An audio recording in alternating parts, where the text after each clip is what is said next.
हमारा new topic है skeletal system. Skeletal system, इससे पहले हमने सर्पी तंतु सिद्धांत पढ़ लिया था, वो सार्कोमियर वाला, A band, I band, H band, actin, myosin कैसे बाइंड हो रहे हैं, कैसे मूवमेंट हो रहा है, कैसे संकुचन हो रहा है, कैसे शिथिलन हो रहा है, वो सब हम पढ़ चुके हैं इलेबोरेट मैनर में, बहुत अच्छे से पढ़ चुके हैं। आज हमारा टॉपिक है स्केलेटल सिस्टम, कंकाल तंत्र। ये कंकाल तंत्र किस चीज़ का बना है? अगर अपने बॉडी से सभी तरीके की मांसपेशियां हटा दो, फैट हटा दो, सब कुछ हटा दो, सारे एक एक ऑर्गन हटा दो, तो सिर्फ एक हड्डियों का ढांचा दिखेगा आपको, सिर्फ एक हड्डियों का ढांचा, सिर्फ बोन्स, वही है स्केलेटन। ये क्यों है? ये बोन्स क्यों है? ये ढांचा, ये हड्डियों का, ये कंकाल तंत्र क्यों है? सिंपल सी बात है, मजबूती दे रहा है ये हमारे शरीर को, सॉलिड मजबूती दे रहा है, रिजिडिटी दे रहा है, मजबूत बना रहा है। ये किसका बना है? ये जो कंकाल तंत्र है, जो स्केलेटल सिस्टम है, किसका बना है? बोन्स का एंड कार्टिलेज का, बोन्स का एंड कार्टिलेज का, अस्थियों का और उपास्थियों का।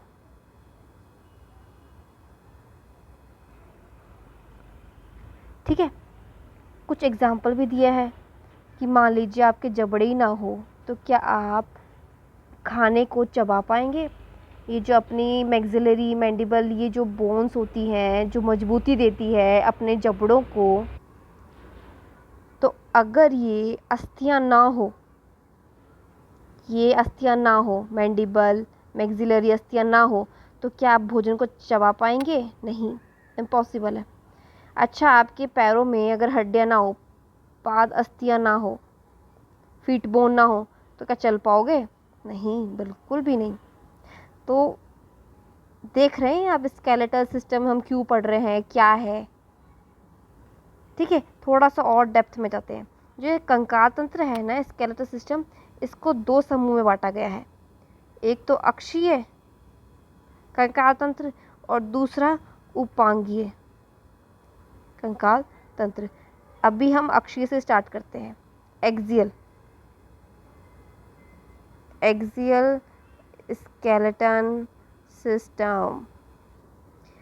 जो अक्षीय कंकाल तंत्र है अपना, उसमें टोटल 80 अस्थियां मिलेगी आपको। मतलब एक्सियल जो स्केलेटन है, हम उपांगी की बात नहीं कर रहे, अभी हम अक्षीय ऊपर चेस्ट की बात कर रहे हैं, जिसमें अपनी खोपड़ी आएगी, अपनी बैकबोन आएगी, अपनी स्टर्नम आएगी और अपनी पसली आएगी, उसकी बात कर रहे हैं।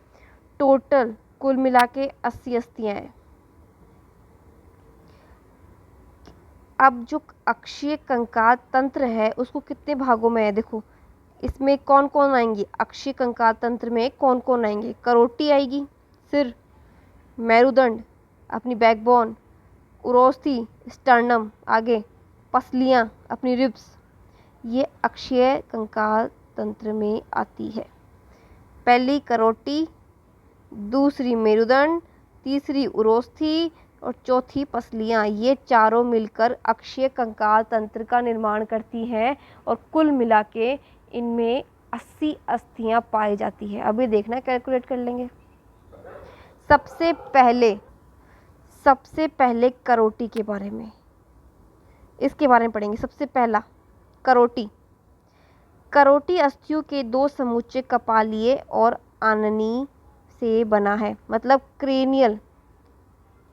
ये जो करोटी है, इसको भी दो भागों में बांटा गया है।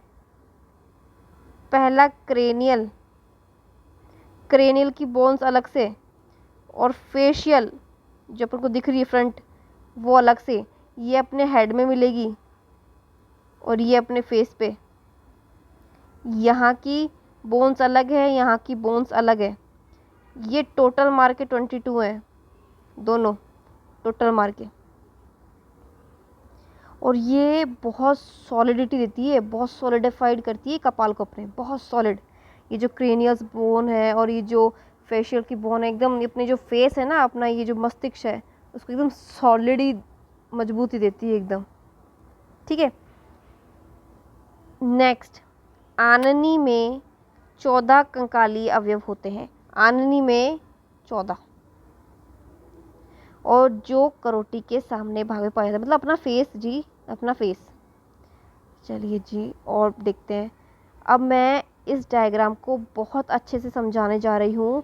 इसको हमें याद करना है। अभी तो सिर्फ इंट्रोडक्शन ही पढ़ रहे थे, कुछ भी नहीं पढ़ा है, कुछ भी नहीं, इंट्रोडक्शन ही चल रहा था। इनमें से क्वेश्चन नहीं आते, वो तो बच्चा बच्चा भी नाम याद कर ले।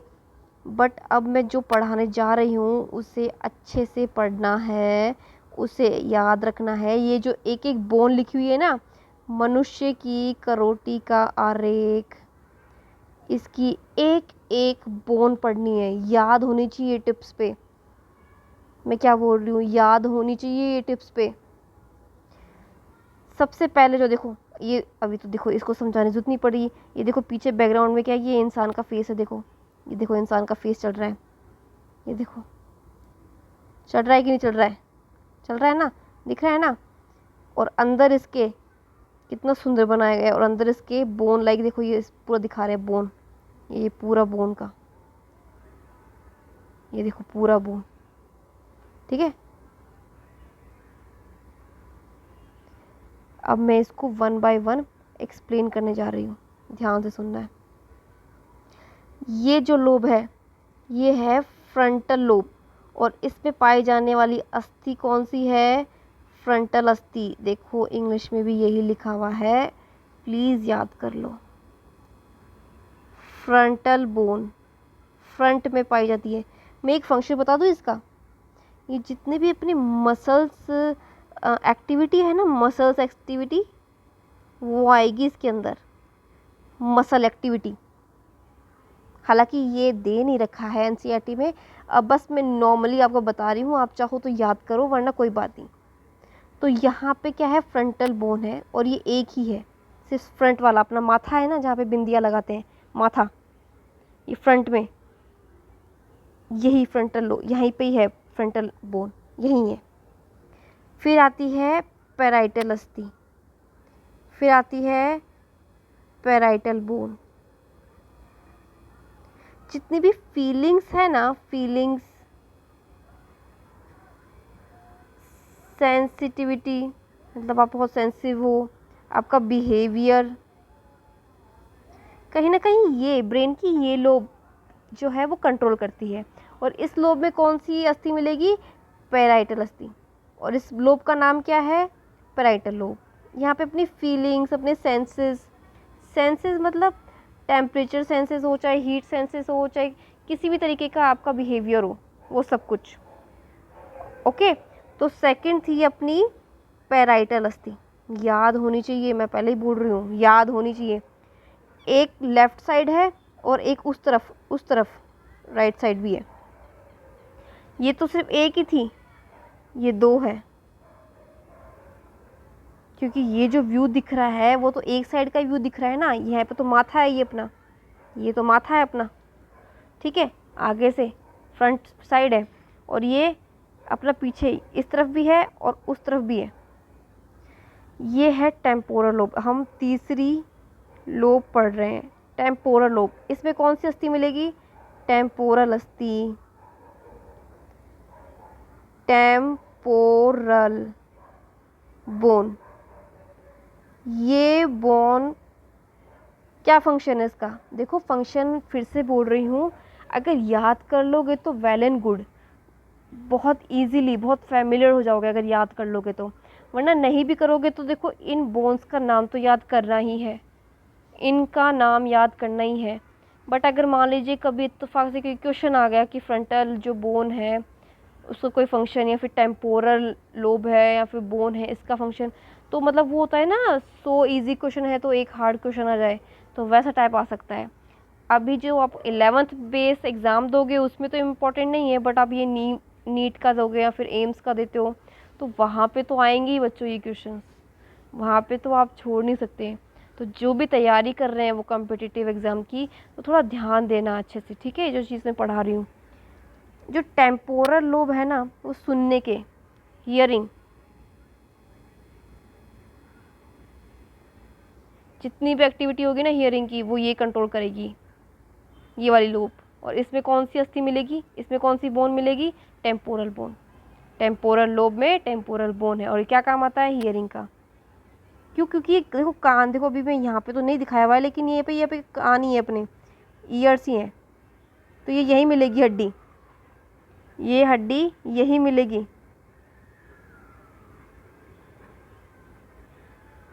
नेक्स्ट ऑक्सीपिटल, ये देखो एंडिंग आ गई है, अब ये पीछे पीछे अपनी नेक के एंडिंग में ऑक्सीपिटल लोब। फोर्थ है अपनी ऑक्सीपिटल लोब, ऑक्सीपिटल बोन। ये जो लोब है ना, ये जो साइड दिखा रहे हैं, ये ऑक्सीपिटल साइड है। यहाँ पे जितनी भी विज़न की एक्टिविटी है ना, देखने की, विज़न की, देखना, यहाँ पे सुनना, ये यहाँ कंट्रोल होगी। ये इस हिस्से में, दिमाग के इस हिस्से में देखने की चीज़ें कंट्रोल होगी, दिमाग के इस हिस्से में सुनने की चीज़ें कंट्रोल होगी, दिमाग के इतने हिस्से में अपनी जितना भी बिहेवियर है, जितनी भी सेंसेस है, जितनी भी फीलिंग्स हैं, हर चीज़ यहीं होगी। मेमोराइजिंग पावर हो, जो भी हो, तभी तो दो हैं, देखो ज़्यादा काम यही कर रहा है। और फ्रंटल, ये अपनी मांसपेशियों के एक्टिविटी के लिए, और भी काम हो सकते हैं, मैं तो बस एक एक काम बता रही हूँ इसके। नेक्स्ट ऑक्सीपिटल कॉन्डाइल, ये सेम, ये भी यही काम है। अब इस तरफ आ जाओ, अब इस तरफ आ जाओ, sphenoid, sphenoid bone. Sphenoid bone यहाँ पे बिल्कुल भी अच्छे से नहीं दिखा रखा, क्योंकि दिखा ही नहीं सकते। स्फिनोइड बोन आपको तभी दिखेगी जब आप ये सारी बोन हटा दोगे, फ्रंटल हटा दोगे, पैराइटल हटा दोगे, टेम्पोरल हटा दोगे, ऑक्सीपिटल सब हटा दोगे ना, तो ये नीचे नीचे मिलेगी आपको। क्यों, क्योंकि ये बेस दे रही है सबको। ये स्फिनोइड जो अस्थि है ना, स्फिनोइड जो बोन है ना, इसी के ऊपर सारी की सारी ये जो बोन्स है ना, वो टिकी हुई है। स्फिनोइड बोन के ऊपर ही तो ये सारी बोन्स टिकी हुई है। ये फ्रंटल भी है, पैराइटल भी है, टेम्पोरल भी है, ऑक्सीपिटल भी है, सारी की सारी इसी के ऊपर टिकी हुई है। अगर आपको स्फिनोइड अस्थि देखनी है ना, तो इन सबको हटाना पड़ेगा, फ्रंटल को रिमूव हटा कर देखना पड़ेगा, खोलना पड़ेगा, पूरा दिमाग हटाओ, सब खाली करो चीज़ें, ये सारा कचरा खाली करना पड़ेगा, ये सारा कचरा खाली करना पड़ेगा, तब जाके आपको स्फिनोइड दिखेगी। और ये क्वेश्चन भी आ सकता है, बटरफ्लाई लाइक दिखती है। आप सोचोगे ये क्या आ गया, मतलब बटरफ्लाई नहीं होती जैसे विंग्स, ऐसे इस तरह से दिखती है, नीचे नीचे सपोर्ट दे रही है, यहाँ पे लोब्स हैं, अपने अस्थियाँ हैं, सपोर्ट दे रही है इनको। फिर आता है एथमॉइड अस्थि, ये अपने नाक के पास होती है। देखो इसके बारे में डिटेल नहीं बता रही मैं, ये नाक के पास होती है, मैं थोड़ा बहुत बता रही हूँ। लैक्रिमल, ये आई के पास है, ये आई में, देखो देखो जूम करके दिखाऊँ क्या, ये देखो लैक्रिमल, देखो कहाँ दिख रही है, आई। और जो एथमॉइड है ना, वो नाक के पास है, और जो स्फिनोइड है ये नहीं दिखेगी यहाँ से। जो नेथॉल अस्थि है, ये भी नोज़ के पास ही है, नोज़ की ये जो हड्डी है ना, जो ये जो पहलवान लोग होते हैं वो हटाने की कोशिश करते हैं। अच्छा नेक्स्ट कौन सी है, जाइगोमेटिक अस्थि, ये देखो ये वाली चीज़, ये चिक वाली है अपनी, चिक जी चिक, जितनी बड़ी अस्थि उतने बड़े चिक, ठीक है ना। किसी के चिक बहुत ज़्यादा बड़े होते हैं, तो मतलब थोड़ा ये जो अस्थि है ना, इसी थोड़ी सी लार्ज होती है, ये जो बोन है थोड़ी सी बाहर निकली होती है, जिससे चिक साइज़ भी ज़्यादा होती है, ठीक है। अपने यहाँ पे चिक, मैक्सिला, ये वाला जोन मैक्सिला वाला है, ठीक है, यहाँ पे अपने टीथ कनेक्ट है। और फिर आता है मैंडिबल, ये बिलो है, जीभ वाला। फिर आता है लास्ट एंड फाइनल, अच्छा ये 11वीं हो गई, ये 12th, ये 13th, ये हायोइड, अपना गला है ना, गला, अपनी ग्रासनाल, और अपना जो ये एंड है, अपने चिन का एंड है, यहाँ पे होती है गले पे होती है, अपनी नेक में, गले पे। तो ये मैंने आपको अच्छे से इलेबोरेट करके समझा दिया है मनुष्य का करोटी का आरेख, क्योंकि ये सिलेबस में दिया हुआ है। मैं बोल रही हूँ एक एक वर्ड याद करना है, कुछ भी नहीं कर सकते, आपको याद करना ही होगा। और फंक्शन याद कर लो तो बहुत ही माशाल्लाह, बहुत ही बढ़िया। अच्छा, जो हाइयोइड है ना वो यू आकार की, देखो ये दिख भी रहा है यू शेप, देखो यू शेप की दिख रही है, यू शेप इस तरह से, ठीक है। हटा देती हूँ उसको, ठीक है। मध्य कण में 3 अस्थियां होती है, देखो यहाँ पे मध्य कण की अस्थियां नहीं बताई गई है, लेकिन यहाँ पे लिख रखा है मेलियस इनकस स्टेपिज, हमें याद हो जानी चाहिए क्योंकि हम इससे पहले अपन कान पढ़ चुके हैं। जो मैंडिबल होती है ना वो सबसे स्ट्रॉन्गेस्ट होती है और फेशियल में सबसे लार्जेस्ट होती है। ये जितनी भी फेस पे मिल रही है ना आपको, फेस पे जितनी भी फेस पे मिल रही है वो उसमें सबसे लार्जेस्ट है ये, और सबसे स्मॉलेस्ट है स्टेपिज, ठीक है। फिर आती है बैकबोन का शेवदंड, देखो देखो यहाँ पे क्या पढ़ रहे थे, देखो करोटी, मेरुदंड, ठीक है ना। मेरुदंड का टाइम आ गया। इसमें बता रखा है, देखो इसमें अंदर क्या बता रखा है, पूरा का पूरा बता देती हूँ। जो ग्रीवा वाले साइड है ये 7 होती है इनकी हड्डियाँ, देखो 1 2 3 4 5 6 7 बोन्स। वक्ष में, चेस्ट में मिलेगी 12, और कटी में देखो यहाँ पे लंबर रीजन में मिलेगी आपको 5, सेक्रिम में मिलेगी आपको 1, और अनुत्रिक में मिलेगी आपको 1। देखो ये देखो एकदम बिल्कुल, देखो कितना अच्छे से इलेबोरेट रखा है। कटी वाला बता रखा है, सेक्रम वाला बता रखा है, और ये लास्ट वाला बता रखा है अनुत्रिक, ठीक है। ये याद करना है, ये याद करना ही है, कोई शॉर्टकट नहीं, याद करना पड़ेगा ये तो। नेक्स्ट ये देखो पसलियाँ व पिंजर बताया गया है। पसलियाँ कितनी रिब्स होती हैं पता है क्या, कितनी रिब्स होती हैं? 12, 12 नहीं 12 जोड़ियाँ। ये देखो ऐसे ओरिएंटेशन में देखो कितना सुंदर तरीके से बताया गया है। देखो ये पहली, दूसरी, तीसरी, चौथी, पाँचवीं, 6 7 8 9 10 11 12, और साथ के साथ नाम भी, मतलब यहाँ पे लिखा हुआ है ऑलरेडी, मुझे कुछ बताने की ज़रूरत नहीं है, यहाँ पे लिखा हुआ है नेम्स भी, कि जो रियल पसलियाँ हैं वो 1 से 7 है, और जो फॉल्स हैं, फॉल्स रिब्स हैं वो कितनी है? ये देखो 3, 8th नंबर की, 9th नंबर की, और 10th नंबर की, और जो प्लावी है लास्ट वाली 11th और 12th, ये 2 है।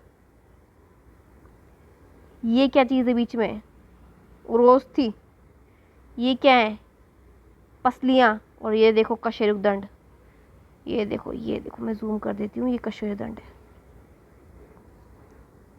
मतलब ये आपको याद करनी है, ये आपको याद ही करना है, ये नाम याद करने हैं। बाकी कोई निबंध नहीं आते इस पे बैठ के लिखने के लिए, कोई निबंध नहीं आते हैं बैठ के इस पे, ये बस याद कर लो।